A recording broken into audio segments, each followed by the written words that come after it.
Okay, so I'm going to get started. This is a workshop for back health, but really for core, because it's all linked together. I'm Nancy Steinmaus. I teach in the kinesiology department here at Cuesta. The main exercise I want to show is one specifically for the back, and that'll be about halfway through the workshop. A few things. Our lifestyle with all the sitting we're doing creates a big issue because when we sit a lot, these muscles are shortened all day long, and these muscles are in an elongated position. So it creates an imbalance in our core. There's no one definition of the core. Some people say it's everything from the hip muscles to the shoulder. Some people say it's our whole body is core, but it's definitely the trunk. We have core front, that's these muscles here. We have core back, the muscles that run up and down our spine. And so taking care of all sides is how we can have a healthier back. The comment that I made about sitting as being an issue, actually I was going to start with, because these are shortened all day long, sometimes we feel like we're tight or tense back here, but actually it might be the opposite. We might be tight right here. So I recommend people have a hip flexor, either stretch or moment in their daily routine. So we're just going to do an easy hip flexor stretch. So I'm going to do it both directions. First, I'm going to just drop one leg back, and then we're just going to, and then both toes are pointed forward, and we're just going to sink, pushing our hips forward while we stay tall until we feel a stretch here. If you can't feel it, you might need to go more forward, more forward, more forward, sink, sink, sink, sink forward until you can feel it here. Can you feel it here? So instead of leaning forward, go and then this way. And you're trying to feel it in the back leg here. If you can feel a gentle stretch here, that's all you need. We're not really trying to hold it for very long because the goal isn't to actually do a workout. The goal is to show. We're going to switch legs. Even though we're not getting a workout in, I'd like to do things on both sides, even when I demonstrate. So I just switch to the other side. So by doing this, we're elongating this area that's shortened when we sit all day long, which a lot of us do. So if we feel like we have tight hamstrings, great. Those can be stretched, but I recommend everyone stretches these first because there's a good chance that this is part of the problem. Okay, so, and then the hips do relate to the core because they're all attached. Okay, so core front, we have the muscles that run straight up and down. It's called the rectus abdominis. It does something like crunchy or sit-ups. It does this motion. We also have muscles that run diagonally. They run diagonally in both directions, actually crisscross. So they run diagonally like this and diagonally like this. So the top ones actually help us do sort of rotation, like bicep, like twisty crunchies, for example, which I'm going to demonstrate. So those are the primary movers in the front, and in the back, there's muscles that run up and down the spine. Those are very important. They help stabilize us, and they also do back extensions if we were to be on the floor. I'm going to show an exercise that helps those as well. By the way, shoulders and neck are a huge issue posturally right now, but that's not what this workshop is about. But I'm talking about sitting all day long being a problem. There's other things that are causing problems with our shoulders and our necks. That could be another workshop, perhaps. 80% of the population will develop low back pain at some point. It's probably actually a higher number than that. So the only way to try and mitigate that is to do exercises. It doesn't take much, by the way. That's the good news. Exercises that are for our core. Okay, so we're going to get down on our mats, and I'm going to show just a few exercises. We're not going to do very many because I wanted to show the exercises. And then the first exercise I'll show is for the rectus abdominis, the one that runs up and down the spine. And so listen to my cueing because I'm trying to figure out if it's better for me to face this way or the other way. Anyway, all right, so feet on the ground, knees bent, hands supporting your neck, but not pulling on your neck. And you're just going to come up supporting your neck. You might want to look at me. Support, but we're not coming very high, and my face is looking at the sky, not at my knees. We're only doing a few, so that's just a basic crunchy where we're supporting our neck, and then you can pause without pulling on it, and that works the rectus abdominis muscles. An exercise sequence that I think is really good for the front of the core and not boring involves moving our leg into different positions. So I call it 4-leg position crunchies because there's 4-leg positions. So the first position is your legs are somewhat up and you're supporting your neck. And then just do a few crunchies, looking at the ceiling, not at your feet. It could be 3. And then just keep going and put your legs on a bench and do maybe 3 crunchies or less. That's fine for now. Heels against your butt, but not on the ground. And again, we're not pulling on the neck. We're just supporting it. And then feet on the ground with you in that position. And then pause. So I might have started you with, right now we only did like 3 in each position. I might have started you with more, but I just want to get through them. Now what I'm going to do is I'm going to start in the same position. I'm going to add something as we're coming down. So we're just going to do a few in the leg straight position, a few, I don't know, a couple. And then we're going to go into legs on a bench, I don't know, a couple. And then we're going to pause, and we're going to do bicycles. You might have to look at me. And we're going to twist and go 5, 5, 4, 4, 3, 3, 2, 2, 1, 1. Put your legs back on a bench and do a couple crunchies. Feet against the butt. Do a few crunchies. Pause. Something called reverse crunchies. You're staying in this position, your feet are off the ground. You're going to squeeze the knees towards your chest and then unfold. 5, 4, 3, 2, 1, and then feet on the ground and finish with just like 3 crunchies. So on that sequence, you can start adding stuff as you come down when you do the next set. The reason I want to show that is because when we put our legs in different positions, it works our abs in a different way, and mixing it up just can be more fun. Okay, so when I showed the bicycles and we twisted and we went from side to side, we don't want to pull on our neck for that either. And it's a reach with the knee to the outside of the knee and then the other outside of the knee, and the legs stay bent, they never go straight. In that version of bicycles, that is. Okay, so those are just a few core front exercises. I have a handout that lists more that you're welcome to have. It's easy to find front core exercises out there. So that's, all right, so when we come straight up, we're working the ones that run up and down. When we did the bicycles, that's when we worked the obliques. In reality, anytime you do any core exercise, you work all of your core. So if I'm doing bicycles and it really works my obliques, it's also really working my rectus abdominis. It's just not targeted. And if I do this where I'm working my rectus abdominis, it's also working my obliques. It's just not targeting. So it's great to mix up the exercises, but you still work all of your core when you're just doing the one exercise. Just know that. Which means you can get by with very little and still get some benefits. That's what that means. Okay, so those are some of the core moving muscles in the front. Some really important core muscles are the deep stabilizers. Those don't move us. Those don't do this. And to work those, it's stuff where we're not moving. It's stuff like planks. So as an example that works the deep stabilizers. Planks can be done in different positions. Now we're going to come onto all fours. I'm going to start with an easier position for all of us, and then I'm going to go up into a harder position. I'll have you start an easier position. An easier position on planks would be on your elbows, on your knees, like this, and we can hold it for some length of time. I also recommend your arms are parallel like railroad tracks for a reason, and it involves your shoulder blades. This is a better way than this. So like this. Okay, go ahead and come up for just a second. And then you can do various motions and positions. So I'm going to show a few examples, and I'm going to go through them. We're not going to do it for very long. All right, so you can stay on your knees and your forearms if you want. I'm going to go onto my forearms and my feet like this. This is harder. And then you can do stuff like hover one arm for 5 seconds, lower it down. Hover the other arm for 5 seconds, lower it down. Hover one foot an inch off the ground or 2 for some number of time. Hover the other foot. And you can even do opposite arm, opposite leg, which is hard. And then the other, oops, my mat's moving. Other opposite arm, opposite leg. And then go ahead and come down and out of it for a second. There's a lot of variations. They're easy to find. I also recommend if people do front plank, they do side plank and back plank. Side plank, we can do it quickly. You can be on your knees. On your knees, it's going to look like this.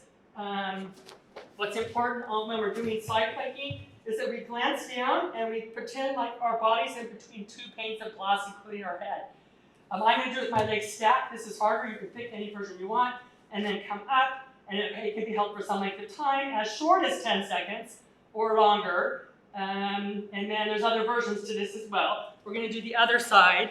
Again, I'm going to check and try and make sure I'm in between 2 walls. And then I have to check my head, otherwise my head gets forward. Trying to get it in between 2 walls, held for some length of time. Come down out of that, and then so that's side plank, and then face up plank on the elbows. So it's like this. Hold it for some length of time. If we do all those positions, we've really worked our body all around, which is really, really great. And then come down. The deep stabilizers are engaged all day long in everything we do. By making them stronger, it helps everything else stronger, including the core moving muscles, which are the moving exercises that a lot of us are already familiar with. Okay, so those are deep stabilizers. The back, A lot of people will do exercises for this part of their body and not do exercise for the opposing muscle group, which is the back. No one does bicep curls and then doesn't do tricep extensions, which is the opposing muscle group. Why would we do an exercise for this part and not for the back? The first exercise I'm going to show is safe, easy to execute, not quite as effective as another exercise I'm going to show, but that other exercise it's challenging to execute. So I'm going to show you something called bird dog. You might be familiar. We're going to be on all fours. This is all four like a table. And then you're going to take the one arm and the opposite leg and extend parallel to the ground and reach, and then hold it for the same length of time. It could be 5 seconds, it could be 10 seconds. And then you come back, and of course you do the other side for the same length of time. That can work the muscles that run up and down your spine, which would be the opposing muscle group to the muscles that do the crunchy.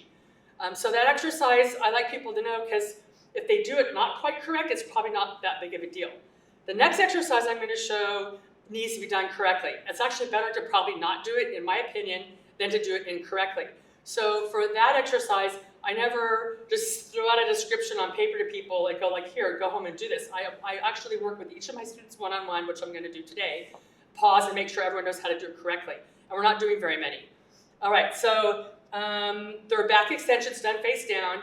If you have a tricky back right now, uncertain back, your back's bugging you, then I might have you modify it right out the gate. If you're like, oh, my back's pretty decent, there's 3 positions. The first position is arms somewhat straight, and then I'm going to be coming up, and I'm going to explain that in more detail. The second position is airplane arms. You can have straight airplane arm or bent airplane arms. I'm going to do some extensions in that position. And then the third position is hands next to the thighs, and then coming up in that position.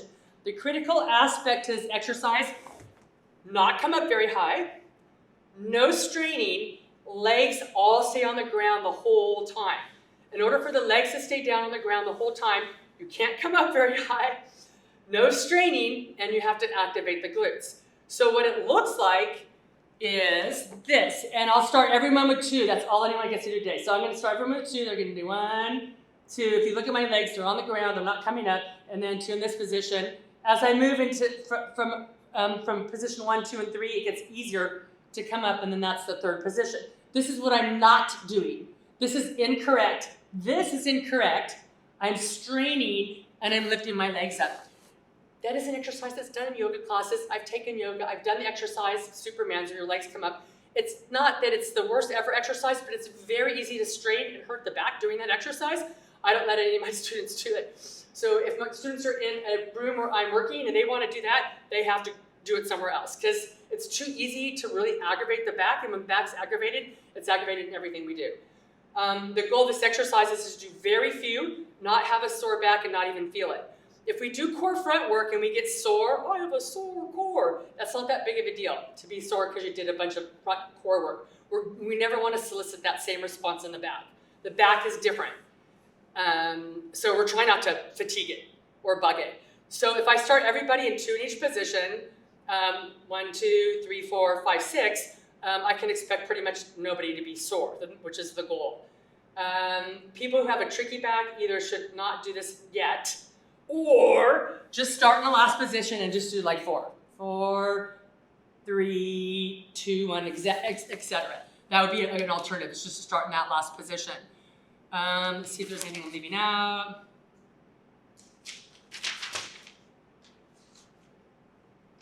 Okay. And then done at a slowish or controlled speed. So sometimes I use this vocalization. Like a squeaky door, because we don't want to go choo, choo, because that's very straining. Okay, so we'll pause the video so I can work one-on-one and make sure everyone can do it correctly, and then we'll finish out the rest of the stuff I wanted to show you. So the goal of the back exercises is not to actually feel that, ever. For people whose backs are up for it, I start everyone with 2 in each position, 1, 2, 3, 4, 5, 6, and then I recommend the next time I do it, same thing, 1, 2, 3, 4, 5, 6, and then every week or 2, go up by 1 in each position. So then after a couple weeks, 3, 3, 3. A week or 2 later, 4, 4, 4, up to 10, 10, 20, 30. And then again, saying maybe some people don't ever want to do this position. Oh, that's fine. Then you can just do 10 and 10, or just 10 here. And then the goal is just not to ever feel that, but you'll end up getting 30, you get a strong back that's never irritated or annoyed, and that seems to be enough for maintenance. Even doing these exercises once a week is helpful. Even do core work once a week is helpful. It can be done every day. I don't think it needs to be done every day. I think up to 3 times a week is fine. 1 time a week still makes a difference. Even once every other week makes a difference. It doesn't take much to be helpful, which is really good news. Like some of us don't do core work weekly. So that's good news, yeah. So right now, the only space I have to do anything is on my bed. Is that a bad idea for these? The planky stuff won't feel good on the bed. The back extensions will be really hard to do on the bed. They're really, on a soft surface, it's hard. You can try. So I have to be bad. You can try. You could just do a few of these in this position, see how that is. Actually, I often don't even do the back extensions on a mat because the squishiness of the mat actually makes it harder. So I usually like get onto the floor. Okay. So the good news, even infrequently, people will feel better. When we're doing exercises we're not doing very frequently, we're maybe not building muscle, but we are building the connection because the brain and the muscles have to communicate. Neuromuscular communication is important, and so we can get stronger just because the brain and the muscles talk better. And so doing exercises can help with that part if we're not building muscle, which is also good news.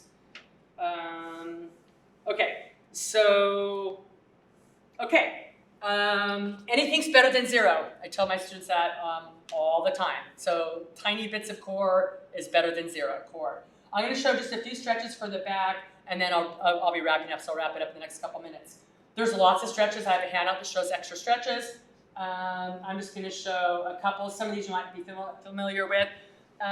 This one's called Child's Pose. A lot of you may know it. You can, so it looks like this, and you just relax with your head down. It looks like this from the side view. If this bugs someone's knees, you can actually have your knees go wider if that feels better.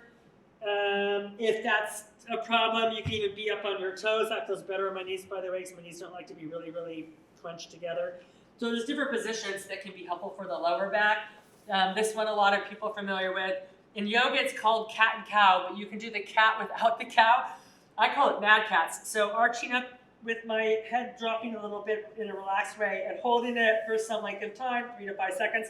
And then for some of us, just coming tabletop flat is just fine. So it would be an arch, a hold, and tabletop flat. The cow version is you arch down. You just have to be careful with the arch down because the arching down can be a little bit stressful for the back. So if you have concerns, maybe you don't. Maybe you do the arch up and sort of neutral and not the sinking down because that just is a trickier position for the back. So that's an individual call, mad cats. Okay, and then the final stretch I'll show. It's just being on your back, and I'm going to show it from an angle. Just being on your back and just pulling your knees into your chest as tightly into your chest as you'd like. And then you're just going to hold it. And you get really relaxed in this position. This can give people relief if they have back things. And then I like to actually, using my hands, slowly start to lower my legs away and not use my abs and just sort of feel my back unfold. And at some point, you have to engage your abs to get the feet on the ground. Sometimes I'll slide my feet out, and that can feel good too. But just the knees to the chest can be helpful. So I'll just wrap it up with that. I had a few other stretches that we could watch, but I wanted to kind of try and keep this short. And so we'll just end with that. Thank you.